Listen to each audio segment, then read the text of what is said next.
I think of the term enlightenment as a kind of a marker for the emergence and sometimes considered resurgence of certain Hellenic ideas even that define what we might call modernity today. Although I'm, of course, aware as well that the narrations of the Enlightenment are part of an important project of European self-imagination via some kind of a grand narrative with a foil of the Dark Ages. Now, as far as these markers are concerned, in general terms, I would say the Enlightenment is what we call the Age of Reason. That's another term for it. And again, I think of it as somewhat of a problematic foil to what we call the Dark Ages. And we often take it as a phenomenon that occurs in Western Europe during the 17th and 18th centuries. So in particular, one would say, well, what is the Age of Reason? It's the age that is marked with an interest in empiricism, rationalism, individualism, religious toleration, all these different markers that we associate with reason. And as a foil, of course, again, to religion and the Dark Ages, the advancement of the use of evidence and the senses and of reason, and deriving conclusions through syllogistic reasoning, and in political terms, the separation of church and state, undermining religious authority, the virtues of progress. So those are some of the ideas that come to mind. Liberalism, return to the elements of the classical age. Those are some of the ideas that come to mind. But of course, if you ask me to respond in more depth, I would be pressed to say that there are, of course, different kinds of enlightenments, even during this period. And what one might call enlightenment even before the 17th and 18th centuries within the borders of Europe and outside the borders of what is identified as Europe, with different kinds of programs. So in what is today the Netherlands, one scholar has pointed out a certain different kind of enlightenment that takes place there. It is a kind of an enlightenment that's invested in a different kind of political investment. An enlightenment, for example, in France is of another sort. So I think it is, if we were to simplify things, I would say it's a marker for the kinds of things that I've said, and we can use that as a starting point.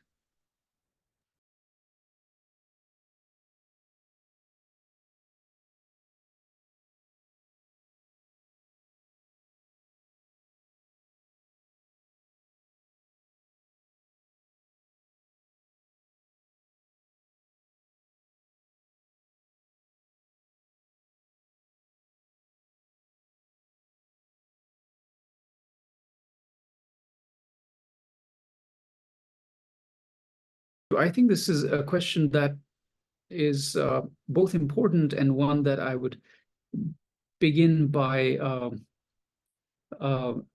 with a bit of a challenge to the very question itself. To begin with, I think it's important to recognize a rather simple fact, and a fact that's much neglected, that given the organizational and conceptual lenses with which the world was viewed and how it functioned in practical terms during this period, diplomacy, trade, movements of materials and ideas, cosmopolitan demographics. So the Ottoman world, in those senses, was very much part of the geographical space that would later emerge as the concept of Europe, which itself is forming as an identity, a European identity. So as such, at the offset, I would say that it stands to reason that one would expect that the Ottoman Empire would have participated in some way in some broad Enlightenment notion, which I did not really elaborate on too much in my last response, but there is a broad Enlightenment, and there's in fact quite a bit of a debate about what the Enlightenment was in different places at different times. But at any rate, we might begin by saying that, well, the Ottoman world is in certain ways a part of what is geographically going to emerge as Europe. And so given that, yes, Enlightenment ideas were certainly brought to the Ottoman world by sometimes by converts to Islam coming from Europe. There's also a growing Greek population within the central administration and similar spaces that have patronage. Venetians from conquered port cities who are going back and forth between the central Ottoman lands and cities such as Istanbul, and then going back to those port cities. They're, of course, most importantly, in terms of people going from the borders of the Ottoman world into Europe who are bureaucrats. So there are quite a few travelogues that come from bureaucrats to us, also from court physicians, among others, who are interested in new systems of medicine that are developing in Europe. So this is the kind of exchange that's happening among bureaucrats going from the Ottoman world to places like Austria and to France and to England. And then there are physicians who are going back and forth during the Enlightenment. And then there are, of course, converts to Islam who are going back and forth, and a sizable Greek population, especially in Venetian ports. So that is sort of, one might say, at the beginning, that this is the kind of exchange that's taking place. Outside of the Ottoman world, there is, for example, in the space of Muslim India, in the Mughal world, there are, again, diplomatic exchanges that take place already in the 17th century onward, at the time of Jahangir, for example, and then beyond that as well. And when you get to the late 18th century, you run into figures like Tafazzul Hussain, for example, and a person called Abu Talib al-Londoni, the Abu Talib, the man from London, who is a South Asian scholar, who also writes a travelogue and brings back information through that travelogue when he returns towards the end of his life to South Asia. Tafazzul Hussain, whom I just mentioned, is a Shia scholar. He actually, as far as I recall, does not travel outside of South Asia, but he is sent as an ambassador to Kolkata, to the Governor General of the East India Company. And there he learns Greek, and he learns Latin, and he learns English. And in fact, he even translates Newton's Principia, and is deeply invested and interested in scientific works on optics and other things, which he then brings in translation in Arabic into the Muslim world during this precise period of European Enlightenment. There is also in India, again, because of these exchanges that I mentioned during this period, and in quite a bit of interest in works related to electricity. And I've not been able to track exactly why so much interest in that particular area is found. But those are some of the things. So diplomatic missions, physicians, medical knowledge, pharmacological knowledge, philosophical and scientific knowledge is coming from Europe because of these efforts, diplomatic and otherwise.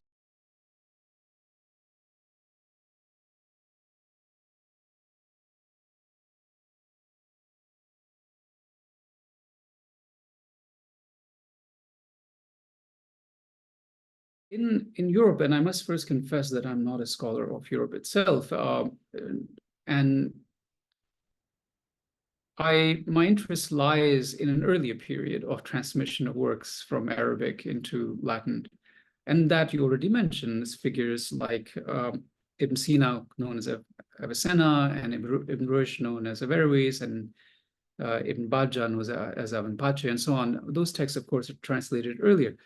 During the period in which we're interested, I think the Quran becomes interesting and important to Europeans, and primarily in a translation of 1698, I believe, by a Catholic evangelical figure by the name of Marachi, I think. And so he publishes a Latin translation. It seems that his aim is, in fact, to combat Islam. But the translation is rather good, and it has a commentary as well. And this translation is then picked up by individuals who are training in Oriental studies in Paris and in Leiden and Oxford and other places. So this accurate translation then becomes a point of interest for Enlightenment figures in the 17th and 18th centuries, of people like Montesquieu and Voltaire, and even the famous Gibbon, who writes on the long history of the Romans. So they studied this text and they critiqued Islam, of course, along with Christianity. So that is one text, I think, that's rather important. Thomas Jefferson also had a copy of the Quran and seems to have engaged it quite extensively in developing some of his ideas. So that is one important text. Another one that comes to mind Perhaps another author that comes to mind is the famous Ghazali, Muslim theologian who dies in 1111. And some of his ideas seem to be reflected in the work of Hume and Descartes and Pascal. Pascal's wager, it has been argued, comes from one of the works of Ghazali, and the idea of doubt and on causality in a certain version is found in Hume. So it is possible that some translations of his were being read. I know from my own earlier work that Avicenna still remained important in Europe. French translation was done by the Duc d'Orléans into French, the first French translation of the logic part of one of his works, which was being read. The canon of Avicenna, the medical work, remains important in Europe. And in addition, I think the last thing I would mention, which becomes really important, is this work by Ibn Tufayl, who writes a work called Ibn Yaqzan, which is translated as Philosophos Autodidactus. And as you can imagine, this would be interesting and important to Enlightenment thinkers who are interested in discovering truth and reality on the basis of reason alone, self-taught philosopher. It seems to have been quite a favorite of Leibniz, who promoted it in Germany.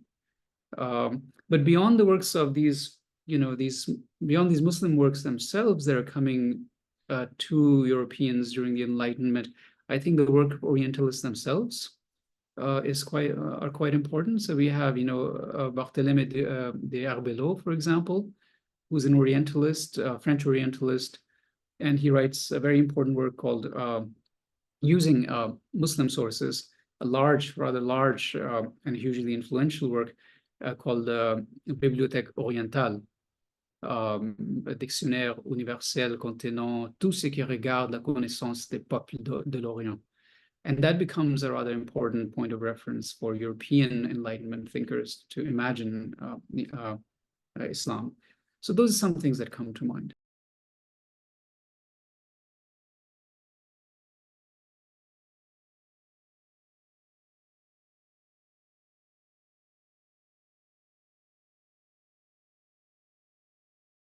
As I was mentioning, this translation by Marachi, for example, which is an pretty accurate Latin translation, that seems to have given impetus to a study of Islam's holy text in a meaningful way. And it was studied in the Enlightenment, not necessarily as a text and a religion that is meant to be embraced, but a text that's meant to be studied precisely in order to combat religious authority within the internal discursive space of Europe. So, for example, we have around this time and a little before and after this time, the interest in Islam and knowledge of Islam is used, for example, by Voltaire, right, in his play Mahomet, where it seems that the aim is, again, not quite to show Islam itself in a problematic light, which he does, but to use it as an allegory to comment on the church authorities. And I think it was performed only 2 or 3 times before the church authorities, not in order to defend Islam, but in order to defend themselves, had to shut that particular effort down. So that's one example of how the knowledge of Islam was being used and instrumentalized. There is, of course, an honest interest among Orientalists in developing a knowledge of Islam. Later on, as we know from Edward Said's work, this kind of knowledge will become a tool for administration and conquest and control and taxonomizing. But the early period, as these translations are emerging, the interest in Islam in many ways is tied to an interest in a European discourse about rationality. And the attacks are normally not directly at Islam, but Islam is in an oblique way being used to reshape European intellectual history.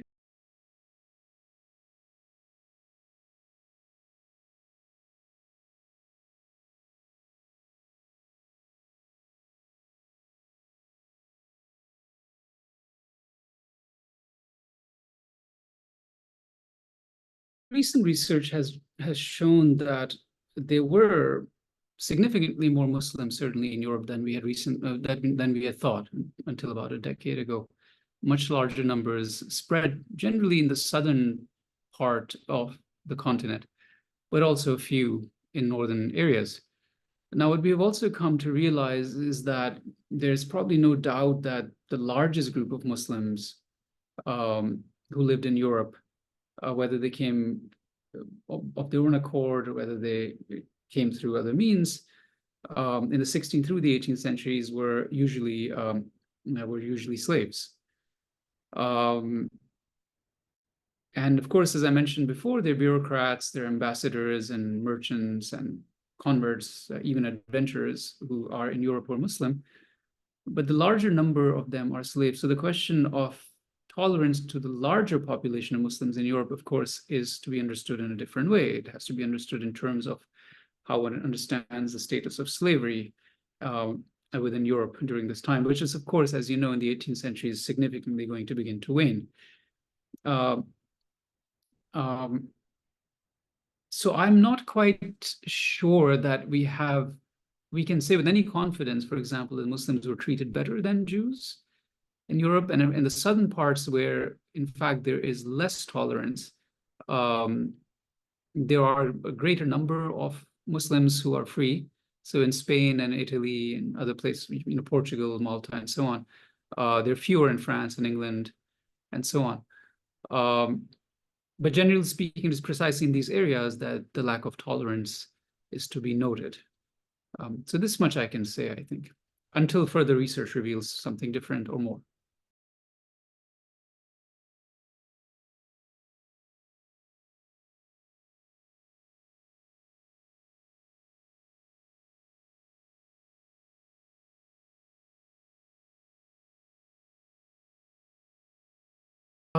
Yes, of course. I mean, Tipu Sultan is an interesting and contested figure, as I'm sure you know. So if I would say, yeah, he does present himself as a champion of liberty and is interested in intersectarian unity and accommodations. He's also, I think, one of the co-founders of the Jacobin Club and considered France to be a sister country.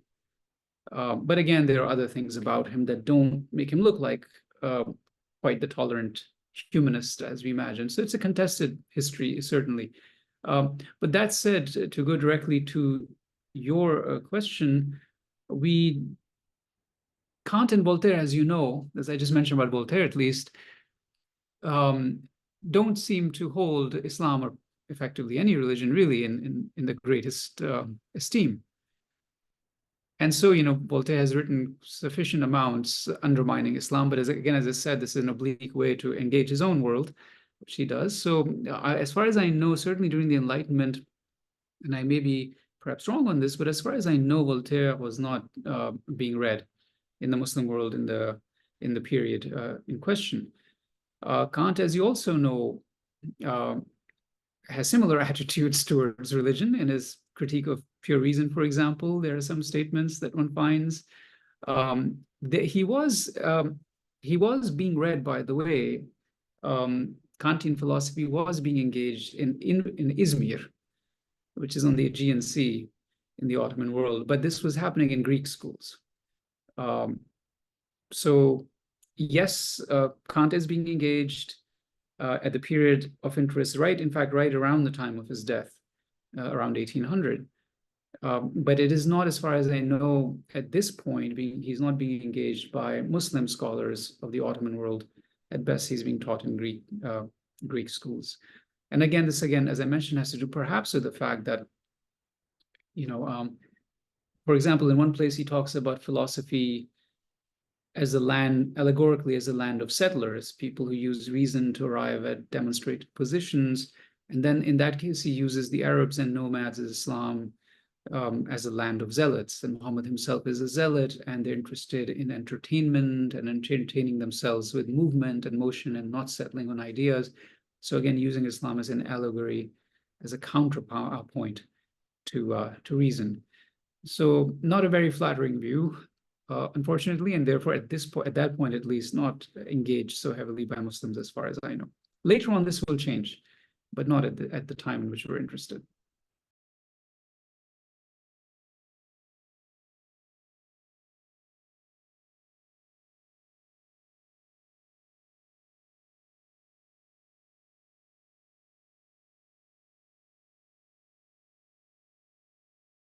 So I am mostly work on reform movements within the internal dialectic and discursive spaces of Islam. So leaving Europe outside of this discussion, there are internal reformist movements that begin at the earliest by the middle of the 19th century, all across the Muslim world. And they culminate in the early 20th century with figures like Afghani and Muhammad Abdul and Rashid Rida. And this is the aim here is to produce an internal reform and internal renaissance. In the case of and I'm talking, of course, about Egypt in this particular case. In the case of South Asia, there are figures like Muhammad Iqbal who go and again, he dies in 1938, who go and study in the West along with other similar figures. So again, it's a much later period. And they do read Enlightenment figures and post-Enlightenment figures. Iqbal, for example, is deeply influenced by post-Enlightenment figures like Nietzsche and Bergson and others, and his poetry and philosophy, although an Islamic one, invested in Muslim texts and traditions and its longevity, it does seem to be inflected by these authors and seems to incorporate them in his casting of a new model for Islam. In the Ottoman world, again, Enlightenment influence, the most impactful one you begin to see in the 19th century, again, mid-19th century, where a number of these texts are translated, they're brought back into the Ottoman world. Eventually, this will result in constitutional democracy with the efforts of the Young Turks, but that's a much later moment, right? This is the late 19th century, early 20th century moment in the Ottoman world. But those ideas are definitely, those political reforms and reform of Islamic government in the Ottoman world are certainly being influenced by the reception of Enlightenment ideas about a century or so after they were developed in Europe. So certainly those kinds of movements, both internal and in relation to Europe, are taking place, but again, not quite at the time of the European Enlightenment, but just a little bit after. Of course, that stands to reason because it takes time for things to gestate and to come across and to be translated and absorbed. So it takes a few decades.